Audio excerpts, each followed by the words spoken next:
RCF. Père Gaspard Commissaire, bonjour. Vous êtes actuellement prêtre résident à Vitry-le-François pour l'espace missionnaire du Perthois et vous êtes particulièrement chargé des deux paroisses Saint-Jean, Saint-Jean apôtre Marne et Bocage et Saint-Jean Bosco au seuil du Perthois. Vous êtes arrivé à Vitry en 2020. Votre première messe à Vitry, est-ce que vous vous en souvenez? Oui, je suis arrivé à Vitry-le-François et j'ai célébré la première messe ici le 15 septembre 2020.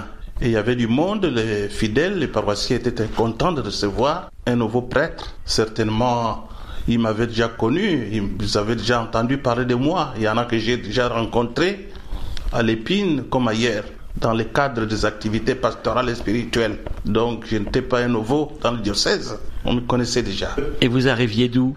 Je suis originaire de la République démocratique du Congo. J'ai été ordonné prêtre le 27 août 1995. Et c'est la fête, si vous vous souvenez, c'est la fête de Sainte Monique, la maman de Saint-Augustin. Père Gaspard, vous arrivez en France à quel moment? Je suis arrivé en France en 2003. Déjà au diocèse d'Idiofa, j'ai servi mon diocèse respectivement comme vicaire de paroisse, directeur de grands collèges et puis aumônier des milieux universitaires où j'avais été aussi en même temps bibliothécaire. Et c'est à partir de là que l'évêque a pensé m'envoyer me perfectionner dans le domaine de la documentation. Je suis venu aux études à la Cato de Paris. Et en même temps, comme j'avais une base philosophique, j'ai profité de l'occasion avec l'accord de mon évêque pour faire un master 2 de philosophie. J'ai soutenu aussi ce master 2 de philosophie. C'est à partir de Paris que mon curé avec qui je m'entendais bien, je le cite, le père Diloisier, Jean-Pascal, a apprécié le temps passé ensemble, à la lumière de l'Esprit Saint, de la parole de Dieu. Et il a pris contact avec l'évêque de Troyes pour que je devienne prêtre de Troyes. Effectivement, Monseigneur Stinger m'avait bien accueilli dans son diocèse, mais je n'ai pas travaillé là-bas. Une semaine après, il m'écrit pour me dire, voilà, j'ai rencontré Monseigneur Gilbert Louis qui a besoin de quelqu'un pour Épernay. Et moi, je ne savais pas où se trouvait Épernay. À partir de Paris, je croyais que Épernay était une banlieue parisienne. Dans ma tête, c'était une banlieue parisienne. Et pourtant, c'était loin, en province, pratiquement pas loin de Reims. Et j'ai accepté de venir à Épernay. Et c'est Joël Morlet qui est venu me rejoindre à Paris pour m'expliquer comment ça se présentait, c'est différent de Paris. Et question de vous adapter. Et je suis arrivé à Épernay, je m'occupe de la pastorale des jeunes, j'ai accompagné les jeunes à Lourdes. Ces jeunes-là me reconnaissent encore. On a fait beaucoup de choses à Épernay. Et mon curé, c'était Édouard Bontou, qui est actuellement avec moi aujourd'hui ici. Donc, à partir d'Épernay, l'année où l'abbé Édouard Bontou a été affecté à Châlons, la même année, moi aussi, j'ai été affecté à Damery et Dormant comme curé de là. Et en 2020, Monseigneur Touvet est venu me demander de pouvoir venir rejoindre l'équipe de Vitry-le-François. Et voilà comment je me suis retrouvé ici. Et je pense que ça se passe très bien jusque-là dans notre équipe sacerdotale. Marc, c'est vraiment quelqu'un avec qui on s'était déjà bien connu avant. Et vivre ensemble, ça se passe très bien. Parmi les événements qui se sont déroulés dans vos paroisses actuelles, malheureusement en 2023, vous avez une église qui brûle. Oui, cette église a créé un choc. Ça a été pratiquement un traumatisme à tous les fidèles.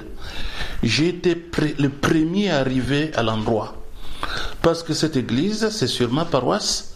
Et j'avais déjà célébré une messe dans cette belle église 2 semaines avant qu'elle prenne feu. On m'a téléphoné, Anne-Marie Vermeulen me dit, père, ici il y a un problème. J'étais le premier à prendre ma voiture pour arriver à l'endroit. Et je suis resté en contact tout le temps avec Monseigneur Touvet. Quand il est venu, il m'a rejoint. Et j'ai appelé Marc. Marc est venu aussi.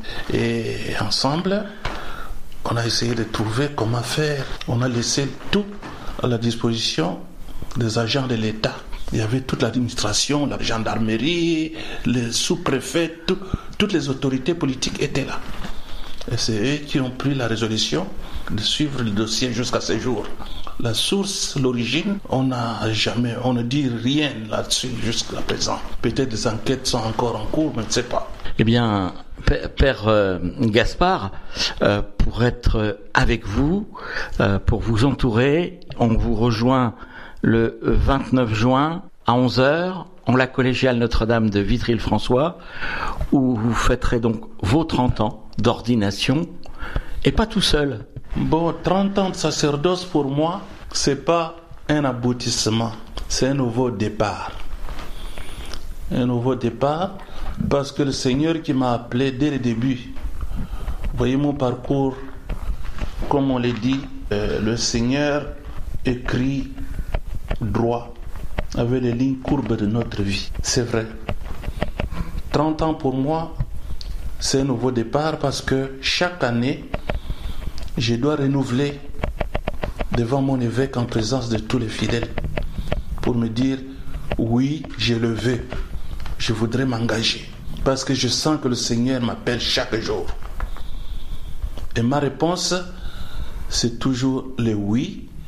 Et ce oui n'est pas un oui verbal, mais c'est surtout un oui de témoignage, un oui de disponibilité. Disponibilité à répondre aux sollicitations de mes paroissiens qui, au moment où peut-être je peux avoir une activité, mais ils m'appellent, nous avons des obsèques. Eh bien, nous avons ici quelqu'un qui a besoin du sacrement de malade. Et ma mission dans l'espace missionnaire, c'est être plus près des malades, leur rendre visite. C'est moi qui organise le pastorat de la santé sur tout notre espace missionnaire. Et j'ai des équipes qui me soutiennent, qui m'accompagnent et tout se passe bien. J'ai des noyaux qui visitent les malades dans tous les villages et qui leur portent la communion.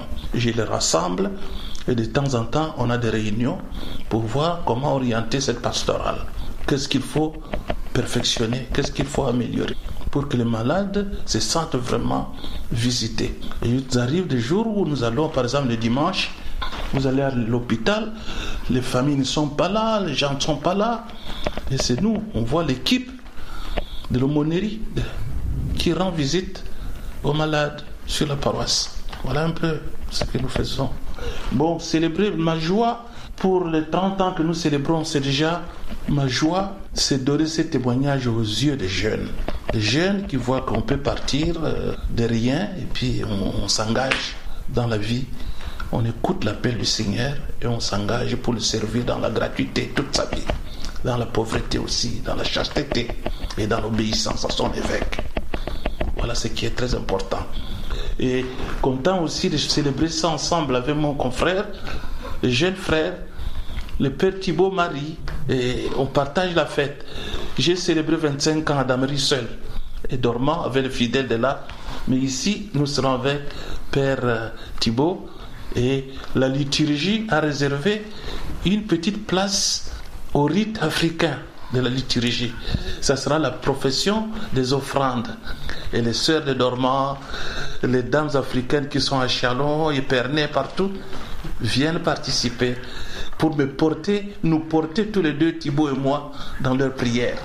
C'est intéressant. Alors on sera à côté de vous, on vous accompagnera donc le 29 juin à 11h à la collégiale Notre-Dame de Vitry-le-François.